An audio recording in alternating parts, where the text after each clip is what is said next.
Hello everyone, good morning, नमस्कारम, welcome to my channel universal connection by Deepti Sharma. ये जो सारा संसार है वह नवग्रहों के अधीन है। अगर आप ग्रहों के कारण कष्ट भोग रहे हैं तो आज के मैं ऐसे महा उपाय, दो जादुई महा उपाय लेकर आई हूँ। अगर आप इन दो उपाय को कर देते हैं तो आपके जितने भी ग्रह हैं, 9 ग्रह हैं, वह सब शांत होने लगेंगे, मजबूत होने लगेंगे। और अगर आपके विपरीत काम कर रहे हैं तो आपके अनुकूल काम करने लगेंगे।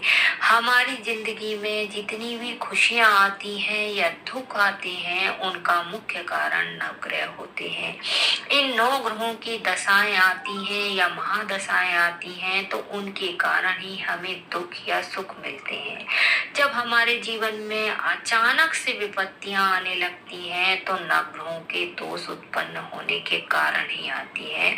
तो आज के जो उपाय हैं वह नवग्रह की पीड़ा से मुक्ति के उपाय हैं। तो वीडियो को अंत तक जरूर देखिए। ये 2 ही उपाय हैं लेकिन इतने जादुई उपाय हैं, आप देखेंगे कि आपके जीवन से नवग्रह के दोषों से मुक्ति मिलना शुरू हो जाएगी। तो जो लोग मेरे चैनल पे नए हैं तो प्लीज लाइक कीजिए, सब्सक्राइब कीजिए और बेल आइकन को दबाना मत भूलिए। तो चलिए स्टार्ट करते हैं उपाय नंबर 1। ये जो उपाय है आपको रविवार के दिन करना है और 41 डेज के लिए लगातार करना है। 41 दिनों के लिए इस उपाय को आपको करना है। आपको क्या करना है, एक मिट्टी का घड़ा ले लेना है। जो मिट्टी का आता है ना मटका, वो आपको ले लेना है। रविवार के दिन इस उपाय को आपको स्टार्ट करना है और मिट्टी का घड़ा ले लेना है और 41 दिनों के लिए आपको करना है। फिर इसमें आपको क्या करना है, एक मुट्ठी भर चावल डाल दीजिए, एक मुट्ठी पीली जो सरसों आती है उसे डाल दीजिए, एक मुट्ठी नागर मोथा डाल दीजिए, एक मुट्ठी सूखा आंवला डाल दीजिए। जो नागर मोथा है और जो आंवला है आपको कहीं भी पूजा की सामग्री जहाँ मिलती है वहां मिल जाएगा। फिर 21 दूर्वा इसमें डालें, 3 पत्ती वाली होनी चाहिए। उसके बाद आप 21 तुलसी के पत्ते जो रहते हैं वो डालें। उसके बाद 21 बिल्व पत्र इसमें डालें, बिल की जो पत्तियां रहती हैं वह डालिए। उसके बाद 2 हल्दी की गांठ डाल दीजिए और समी पत्र, समी की जो पत्तियां रहती हैं वो डाली जो रहती हैं आपको 3 डाली इसमें डाल देना है और इस घड़े को पानी से भर देना है। पूरा पानी से ऊपर तक आपको पानी डालकर भर देना है। इसे आपको रविवार के दिन से शुरू करना है।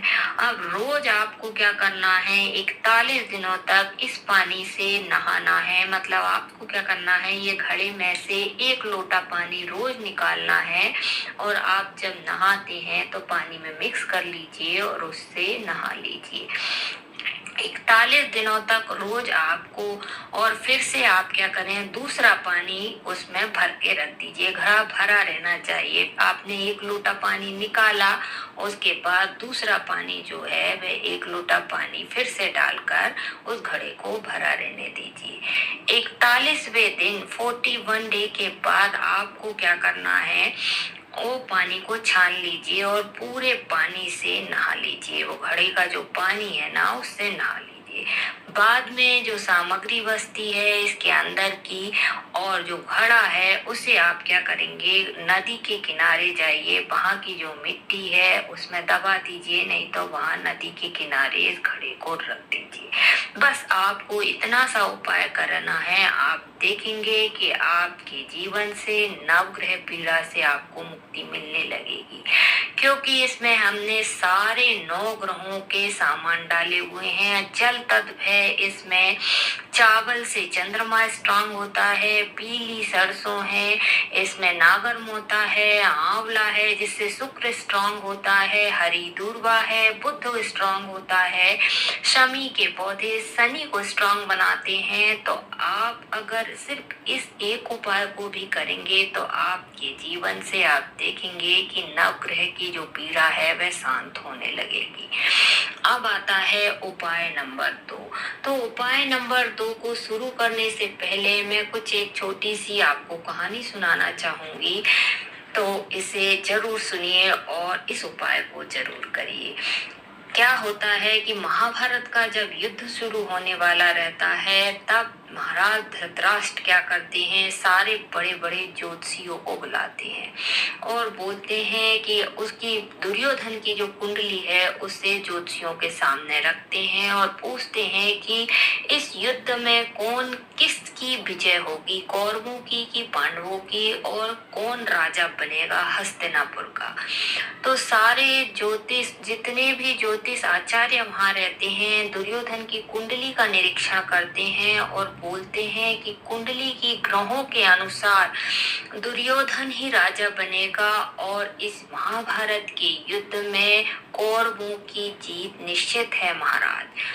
ये सुनकर धृतराष्ट्र बहुत खुश हो जाते हैं और महाभारत का युद्ध शुरू रहता है।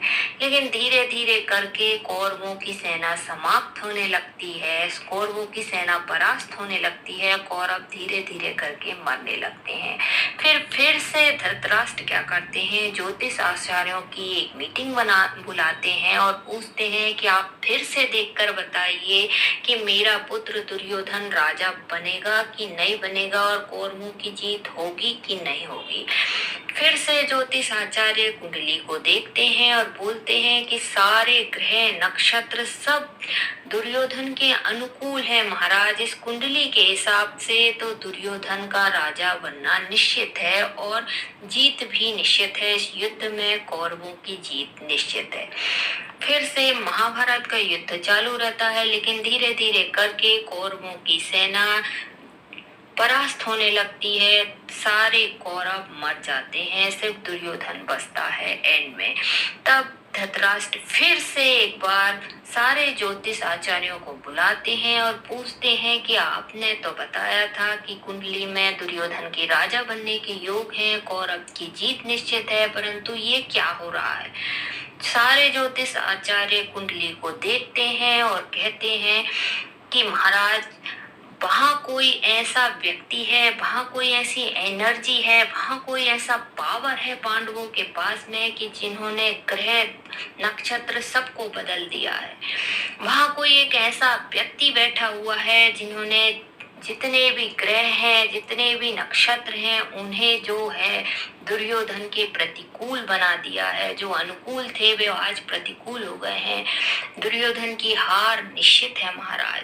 लेकिन अभी तक तो सारे ग्रह अनुकूल थे, लेकिन अब कोई ऐसा व्यक्ति बैठा हुआ है वहां जिसने इन ग्रहों को दुर्योधन के प्रतिकूल कर दिए हैं। महाराज धृतराष्ट्र समझ जाते हैं कि वह सिर्फ कृष्ण है।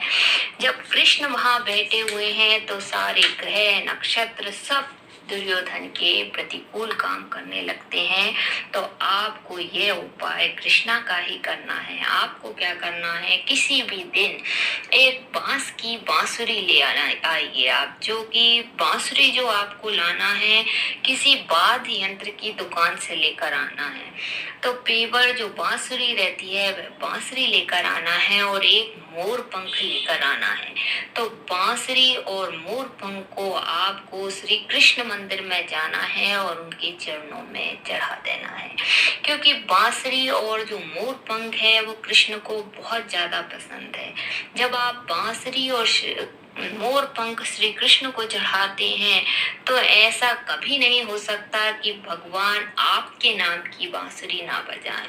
और जब कृष्णा ने आपके नाम की बांसुरी बजा दिया और मोर पंख सिर पे धारण कर लिया, तो समझिए कि आपके सारे ग्रह नक्षत्र, सारे ग्रह पीड़ा दोष सब कुछ खत्म हो जाएंगे। सारी नवग्रह की शांति हो जाएगी और आपको जीवन में अपार सफलता ही सफलता मिलेगी, क्योंकि जहाँ कृष्ण बैठे हुए हैं वहाँ सारे ग्रह दोष सब समाप्त हो जाते हैं। जब कृष्ण ने आपके नाम की बांसुरी बजा दी तो आपको जीवन में अपार सफलता, अपार उन्नति, अपार मान प्रतिष्ठा प्राप्त होगी। तो बस इन 2 उपायों को करिए, करके देखिए, आपके जीवन में भी जादुई बदलाव आना शुरू हो जाएगा। धन्यवाद।